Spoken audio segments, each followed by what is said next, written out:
സാറേ നമസ്കാരം. നമസ്കാരം. നമ്മളിന്ന് എത്തിച്ചേർന്നിരിക്കുന്നത് അപ്രത്യക്ഷമായിട്ടാണ്. നമ്മൾ എത്തിയിരിക്കുന്നത് ഒരു പുണ്യഭൂമിയിലാണ്. ഈ പുണ്യഭൂമിയുടെ ഒരു പ്രത്യേകത സാറ് നമ്മളുടെ ജനഭൂമി പ്രേക്ഷകർക്ക് വേണ്ടി ഒന്ന് പറയാൻ പറ്റും? ഞങ്ങളിപ്പോൾ ഇവിടെ എത്തി നിൽക്കുന്നത് നിളാ നദിയുടെ തീരത്താണ്, ഭാരതപ്പുഴയുടെ തീരത്ത്. തൊട്ടപ്പുറത്ത് കുംഭമേള നടക്കുകയാണ്. വലിയ ശബ്ദമാനമായ അന്തരീക്ഷമാണ് കുംഭമേളയായിട്ട് ബന്ധപ്പെട്ട് അവിടെ നടക്കുന്നത്. മഹാമണ്ഡലേശ്വർ ആനന്ദവനം സ്വാമിയുടെ നേതൃത്വത്തിലാണ് അവിടെ കുംഭമേള നടക്കുന്നത്. ഏതാനും നിമിഷങ്ങൾക്കകം നിള ആരതി നടക്കും. ഗംഗ ആരതി പോലെ നിള ആരതി നടക്കും. ഇവിടെ ഈ നിളാതീരത്തിന് നമ്മുടെ ഭാരതപ്പുഴയുടെ തീരത്തിന് ഒരുപാട് പ്രത്യേകതയുണ്ട്. ഭാരതത്തിലെ എല്ലാ പുഴകളുടെയും പ്രത്യേകതകൾ ഉള്ളതുകൊണ്ടാണ് നിളാ നദിയെ ഭാരതപ്പുഴ എന്ന് പറയുന്നത്. വർഷകാലത്ത് ഇവിടെ നിറഞ്ഞ് കവിഞ്ഞിങ്ങനെ ഭാരതപ്പുഴ നിറഞ്ഞൊഴുകും. ഇന്നിപ്പോഴേ വെള്ളമൊക്കെ വറ്റി അങ്ങും ഇങ്ങും മാത്രമല്ല നീർച്ചാലുകളേ ഉള്ളൂ. പക്ഷെ ഇവിടെ ഉള്ളൊരു വലിയ പ്രത്യേകത, ഇവിടെ തിരുനാവായിൽ ഇവിടെ മഹാമാഘം നടക്കുന്ന ഈ സ്ഥലത്ത് ഒരു കാലത്ത് മാമാങ്കം നടന്ന സ്ഥലമാണ്.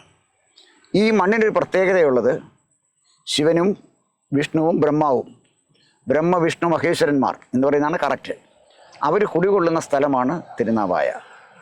നാവമുകുന്ദ ക്ഷേത്രം മഹാവിഷ്ണുവിൻ്റെ ക്ഷേത്രമാണ്. തൊട്ടടുത്ത് മഹാദേവ ക്ഷേത്രമുണ്ട്, ബ്രഹ്മാവിൻ്റെ ക്ഷേത്രമുണ്ട്. അങ്ങനെ ബ്രഹ്മ വിഷ്ണു മഹേശ്വരന്മാർ കുടികൊള്ളുന്ന അവർ യാഗം നടത്തിയ ഒരു പുണ്യഭൂമിയായിട്ടാണ് തിരുനാവായെ വിശേഷിപ്പിക്കുന്നത്. അങ്ങനെ തിരുനാവായയുടെ തീരത്താണ് ഇപ്പോൾ നമ്മുടെ കുംഭമേള നടന്നുകൊണ്ടിരിക്കുന്നത്. ആയിക്കോട്ടെ, നമ്മൾ ഈ കേരളത്തിൻ്റെ ഈ മഹാകുംഭമേളയുടെ പ്രത്യേകത, അതായത് കേരളത്തിൽ ആദ്യമായിട്ടാണ് ഈ ഒരു കുംഭമേള നടക്കുന്നത്. കേരളത്തിലെ ഇന്ത്യയിൽ രണ്ടാമത്തെ സ്ഥലത്താണ് ഇപ്പോൾ കുംഭമേള, അത് കേരളത്തിലാണ് നടക്കുന്നത്, നമ്മുടെ സ്ഥലം. സ്വാഭാവികമായിട്ട് അതിൻ്റെ പ്രത്യേകത എന്താണ്? ഈ കുംഭമേള, ഈ തിരുനാവായയുടെ ഏറ്റവും വലിയ പ്രത്യേകത ബ്രഹ്മവിഷ്ണു മഹേശ്വരന്മാർ യോജിക്കുന്ന പോലെ. എനിക്ക് അങ്ങോട്ട് ചോദിക്കാനുള്ളത്, ശരിക്കും ഈ കേരളത്തിലെ കുംഭമേളയുടെ പ്രത്യേകത എന്താണ്? കുംഭമേളയുടെ പ്രത്യേകത പ്രധാനമായിട്ട് നാവാമുകുന്ദ ക്ഷേത്രത്തിൻ്റെ ചേർന്ന് ആ ഭാരതപ്പുഴയുടെ തീരത്ത് നടക്കുന്ന ചില പൂജാകർമ്മങ്ങളാണ് ഇതിൻ്റെ പ്രത്യേകത. ഏറ്റവും വലിയ പ്രത്യേകത, ഗംഗ ആരതി പോലെ നിളയെ ആരതി ഒഴിഞ്ഞ് പൂജിക്കുന്ന ഒരു ചടങ്ങാണ് ഇതിൻ്റെ പ്രത്യേകത. അപ്പോൾ നിളാ നദിക്ക് ഒരു പ്രത്യേകത, അല്ലെങ്കിൽ ഭാരതപ്പുഴയ്ക്കുള്ളൊരു പ്രത്യേകത, ഭാരതപ്പുഴ ഇങ്ങനെ നിറഞ്ഞൊഴുകുകയാണ്. ഭാരതപ്പുഴ പലരും പലതരത്തിൽ ഉപയോഗിക്കും. കുടിക്കാൻ വെള്ളമെടുക്കും, ചിലർ കുളിക്കാൻ വെള്ളമെടുക്കും, മറ്റു ചിലർ തുണി കഴുകാൻ വെള്ളമെടുക്കും. പക്ഷേ ഭാരതപ്പുഴയിലേക്ക് ഇറങ്ങിച്ചെല്ലുന്ന ജീവജാലങ്ങളായാലും ശരി, മനുഷ്യർ ആരായാലും ശരി, ഭാരതപ്പുഴയ്ക്ക് ജാതിയോ മതമോ വർണ്ണമോ ഭാഷയോ ഒരു വേറുകൃത്യവുമില്ലാതെ എല്ലാവരെയും സ്വീകരിക്കുന്ന, പക്ഷി മൃഗാദികളെയും വൃക്ഷലതാദികളെയും മനുഷ്യരെയും ഒക്കെ സ്വീകരിക്കുന്ന ഭാരതപ്പുഴയുടെ വിശാലമായ ആ ഒരു പ്രത്യേകതയെ ആരതി ഒഴിഞ്ഞ് പൂജിക്കുക. ഈ നദി അനസ്യൂതം ഒഴുകണേ, ഈ നദി മലിനീകരിക്കപ്പെടരുതേ, ഈ നദിക്ക് മാർഗഭ്രംശം ഉണ്ടാകരുതേ എന്ന് പ്രാർത്ഥിച്ചുകൊണ്ട് ഈ നദിയെ പൂജിക്കുക എന്ന് പറഞ്ഞാൽ ഒരു സംസ്കാരത്തെ പൂജിക്കുകയാണ്, ഒരു ജനതയെ പൂജിക്കുകയാണ്, ഒരു നാടിനെ പൂജിക്കുകയാണ്. അതാണ് ഈ നിള ആരതിയുടെ പ്രത്യേകത. ആയിക്കോട്ടെ, ഞാൻ ചോദിക്കുന്നത്, ഇപ്പോൾ ഈ തിരുനാവായ എന്ന സ്ഥലത്താണ് കുംഭമേള നടത്താൻ തിരഞ്ഞെടുത്തിരിക്കുന്നത്. എന്തുകൊണ്ട് കേരളത്തിൽ ഈ തിരുനാവായ എന്ന സ്ഥലം തന്നെ തിരഞ്ഞെടുക്കാൻ കാരണം? ശരിക്കും പറഞ്ഞു കഴിഞ്ഞാൽ കൽപ്പാത്തി കാശി എന്നാണ് കൽപ്പാത്തി പുഴയെ നമ്മൾ വിശേഷിപ്പിക്കുന്നത്, അല്ലെങ്കിൽ കൽപ്പാത്തിയെ വിശേഷിപ്പിക്കുന്നത്. പക്ഷെ തിരുനാവായ എന്തടിസ്ഥാനത്തിലാണ് തിരഞ്ഞെടുക്കാനുണ്ടായ? അതിന് പല കാരണമുണ്ട്. ഇപ്പം തിരുനാവായിൽ ബലിയിട്ടാൽ കാശിയിലെ 100 ബലിയിട്ടതിന് തുല്യമാണ് തിരുനാവായിലെ ഭാരതപ്പുഴയിൽ ബലിയിട്ടാൽ എന്നൊരു സങ്കല്പം, വിശ്വാസം. ഇതൊക്കെ വിശ്വാസത്തിൻ്റെ പ്രശ്നമാണ്. ബ്രഹ്മാവും വിഷ്ണുവും മഹേശ്വരനും ഒരുപോലെ എത്തി യാഗം നടത്തിയ സ്ഥലമാണ് തിരുനാവായ എന്നാണ് വിശ്വസിക്കപ്പെടുന്നത്. അങ്ങനെ ഒരു പ്രത്യേകതയുള്ള നദി കേരളത്തിലില്ല. അതാണ് ഏറ്റവും വലിയ പ്രത്യേകത. പിന്നെ ഈ തിരുനാവായയുടെ മറ്റൊരു പ്രത്യേകത, തിരുനാവായിൽ തന്നെയാണ് മാമാങ്കം നടന്നത്.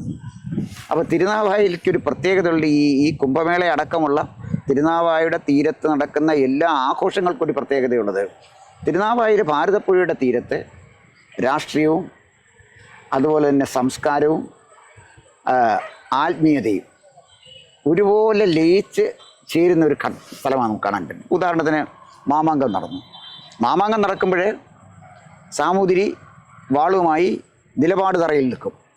അപ്പോൾ സാമൂതിരി അവിടെ നിൽക്കുമ്പോൾ എല്ലാ സാമന്തന്മാരും രാജാക്കന്മാരും വന്നു അദ്ദേഹത്തിന് ദക്ഷിണ കൊടുത്ത് കാണിക്ക കൊടുത്ത് പോവുകയാണ് ചെയ്യുന്നത്.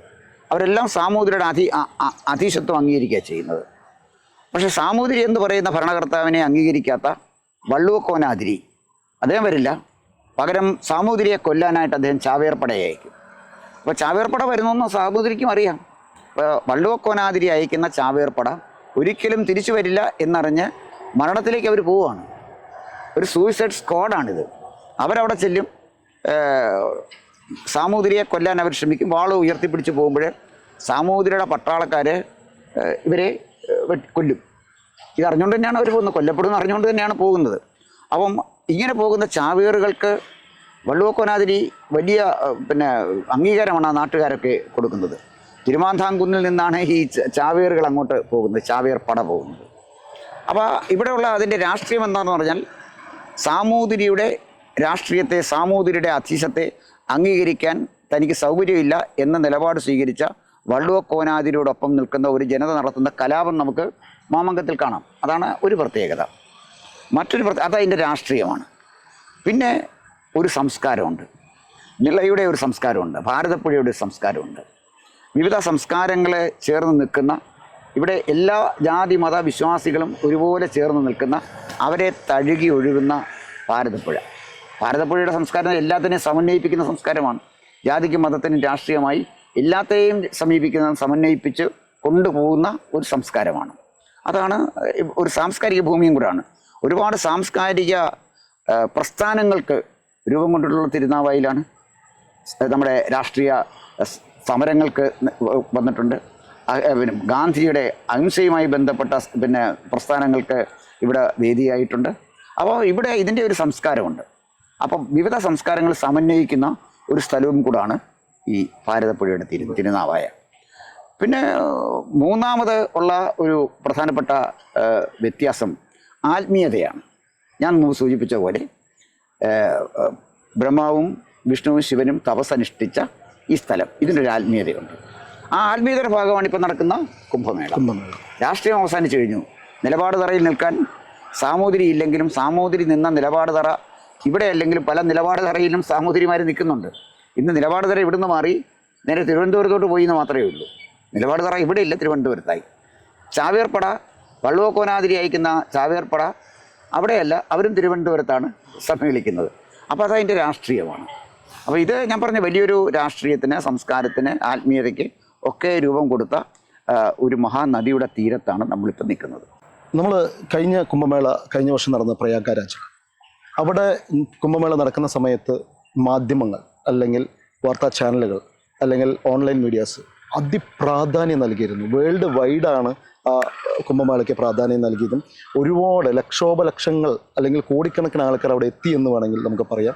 അതിൽ അപകടങ്ങളില്ലാതെ കൊണ്ടുപോകാൻ ശ്രമിച്ചെങ്കിലും ചില അപകടങ്ങളുണ്ടായി. അത് ആയിക്കോട്ടെ, എന്തായിക്കോട്ടെ. പക്ഷേ രണ്ടാമതായി നടക്കുന്ന അതേ സ്ഥാനത്തുള്ള അതേ രീതിയിൽ തന്നെയാണ് നമ്മൾ കേരളത്തിൽ തിരുനാവായ സ്ഥലത്ത് കുംഭമേള നടക്കുന്നത്. 19-ാം തീയതിയാണ് അതിൻ്റെ ഉദ്ഘാടനം നടന്നത്. പക്ഷെ അതിന് പറ്റിയ ഒരു പ്രാധാന്യം ഇവിടുത്തെ കേരളത്തെ മാധ്യമങ്ങളായാലും ശരി, പുറമേയുള്ള വേൾഡ് വൈഡ് മാധ്യമങ്ങളായാലും ശരി, ആരും തന്നെ അത്ര വലിയൊരു പ്രാധാന്യം നൽകാത്തത് പോലെ എനിക്ക് തോന്നിയിരുന്നു. അത് ശരിയാണോ? അല്ല, വേൾഡ് വൈഡ് ഒരു പ്രാധാന്യം അതിന് വരുമെന്ന് ശരിക്കും അറിയില്ല. പക്ഷേ ഇവിടെ നടക്കുന്ന കുംഭമേളയ്ക്ക് കേരളത്തിൻ്റെതായ ഒരു പ്രാധാന്യമുണ്ട്. പക്ഷേ നമ്മുടെ ദൃശ്യ മാധ്യമങ്ങൾ അതിനെ അവഗണിച്ചു. അവർക്ക് കൃത്യമായ രാഷ്ട്രീയമുണ്ട്.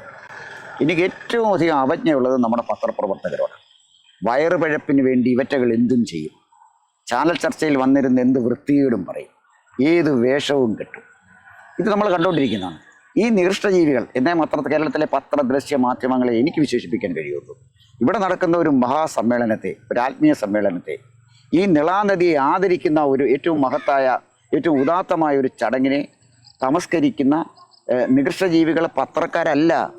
അവർ വയറുപിഴപ്പിന് ഇറങ്ങിയിരിക്കുന്ന ഏതോ ചില ജന്മങ്ങൾ മാത്രമാണ്. അത് പറയാതിരിക്കാൻ നിവൃത്തിയില്ലാത്തതുകൊണ്ടാണ്. ഞങ്ങൾ ഇവിടെ വരുമ്പോൾ കടന്നു പോകാൻ പോലും കഴിയാത്ത വിധത്തിൽ, വാഹനം കടന്നു പോകാൻ കഴിയാത്ത വിധത്തിൽ തിരക്കാണ്. വാഹനം നമ്മൾ കൊണ്ടിടാൻ എത്ര കഷ്ടപ്പെട്ടു. അവിടെ ചെന്ന ആളുകൾ, നമ്മൾ തന്നെ ഇൻ്റർവ്യൂ ചെയ്തില്ലേ, ആളുകളൊക്കെ എവിടെ നിന്നാണ് വന്നിരിക്കുന്നത്? കാസർഗോഡ് നിന്ന്, കോഴിക്കോട് നിന്ന്, തിരുവനന്തപുരത്തു നിന്ന്, മറ്റ് സ്റ്റേറ്റുകളിൽ നിന്ന് ഒക്കെ ആളുകൾ ഈ കുംഭമേളയെക്കുറിച്ച് അറിഞ്ഞിവിടെ വന്നിരിക്കുകയാണ്. പക്ഷേ നമ്മുടെ ദൃശ്യ മാധ്യമങ്ങൾ അത് കണ്ടിട്ടില്ല. അവർക്കത് കാണാനുള്ള കണ്ണുകളില്ല. അവർക്കിവിടുത്തെ പ്രാർത്ഥന കേൾക്കാനുള്ള കാതുകളില്ല.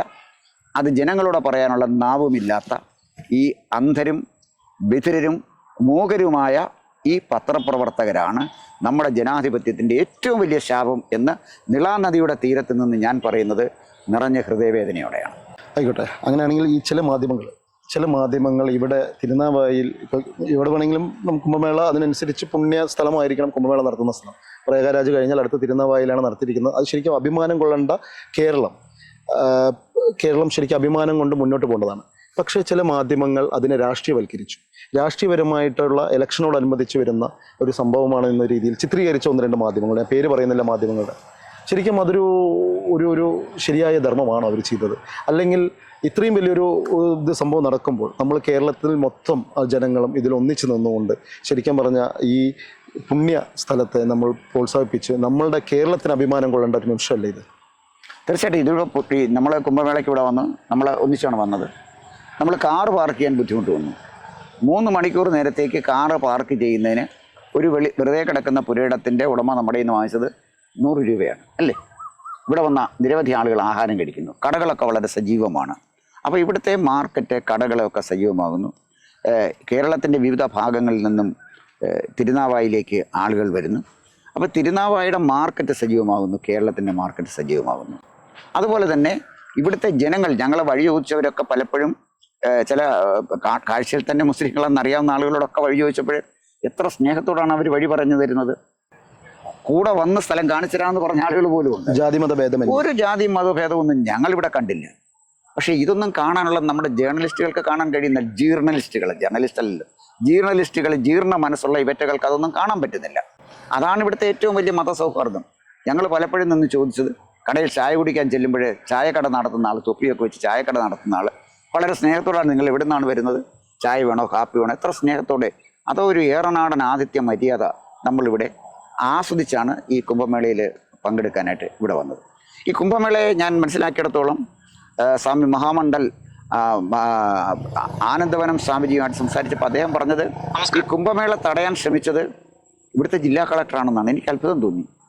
ഈ ജില്ലയ്ക്ക് വലിയ ഒരു ഉത്തേജനം കൊടുക്കുന്ന, ജില്ലയുടെ ഒരു സാമ്പത്തിക സ്ഥിതിയെ മെച്ചപ്പെടുത്തുന്ന, ഇവിടെ ഉയരുന്ന ഒരു ആത്മീയത, കേരളത്തെ ഒന്നിച്ച് നിർത്തുന്ന ഒരു മഹോത്സവത്തിന് തടസ്സങ്ങൾ സൃഷ്ടിക്കാൻ ശ്രമിച്ച ഒരാളാണ് ഈ പ്രദേശത്തെ ജില്ലാ കളക്ടർ എന്ന് പറഞ്ഞപ്പോൾ ഈ ജില്ലാ കളക്ടർ ഏത് മനുഷ്യനാണെന്നാണ് എനിക്ക് സംശയം തോന്നിയത്. അദ്ദേഹം ഇവിടെ എല്ലാ കാര്യങ്ങൾ ചെയ്യേണ്ടല്ലേ. ഈ നദിയുടെ കുറുകെ ഒരു താൽക്കാലിക പാലം നിർമ്മിക്കുന്നതിനെ ജില്ലാ ഭരണകൂടം തടഞ്ഞു എന്നാണ് ഞാൻ മനസ്സിലാക്കുന്നത്. ഇത്തരം ഉദ്യോഗസ്ഥന്മാർ ഏത് ഗവൺമെൻറ്റിനും ഏത് ജനസമൂഹത്തിനും നമ്മുടെ ജനാധിപത്യ വ്യവസ്ഥിതിക്കും ശാപമോ അപമാനമോ ആണെന്ന് പറയാതിരിക്കാൻ ഒരു നിവൃത്തിയില്ല. അദ്ദേഹമാണ് ഏറ്റവും കൂടുതൽ ശല്യം ഉണ്ടാക്കിയെന്നാണ് ഞാൻ പറഞ്ഞത്. പക്ഷേ അദ്ദേഹത്തിനൊന്നും ചെയ്യാൻ കഴിഞ്ഞില്ല. നടക്കേണ്ട ചടങ്ങുകളൊക്കെ ഭംഗിയായിട്ട് നടന്നെങ്കിലും അത് അംഗീകരിക്കാൻ കഴിയാത്ത ഒരാൾ ഇവിടെ ജില്ലാ കളക്ടറായിട്ടുണ്ട് എന്നുള്ളത് വളരെ ദുഃഖകരമായ ഒരു കാര്യമാണ്. എന്തായാലും മാധ്യമങ്ങൾ മാത്രമല്ല, കളക്ടർ വരെ ഇതിനെതിരെയാണ് പോരാടിയിരിക്കുന്നത്.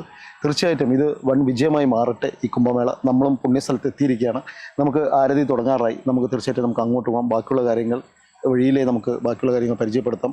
ഇനി ഫെബ്രുവരി 3 വരെയാണ് ഇതിൻ്റെ ദിനങ്ങൾ നീളുന്നത്. ഇനിയും ദിവസങ്ങളുണ്ട്. ജനങ്ങൾക്ക് ഇനിയും എത്തി ഇവിടെ കുംഭമേള കാണുകയും അതിൽ പങ്കെടുക്കുകയും അതിനെ വിജയിപ്പിക്കുകയും നമുക്ക് ചെയ്യാൻ പറ്റും.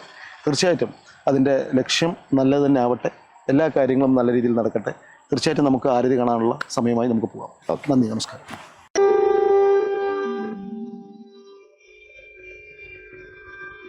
गुं सर्वगणा गुं स्वस्थाय आत्मा सानि पराजा सानि पाशुपायो रेदो असमान सुधत्ता मोखा दगने राजायाता जतपुमातन्वता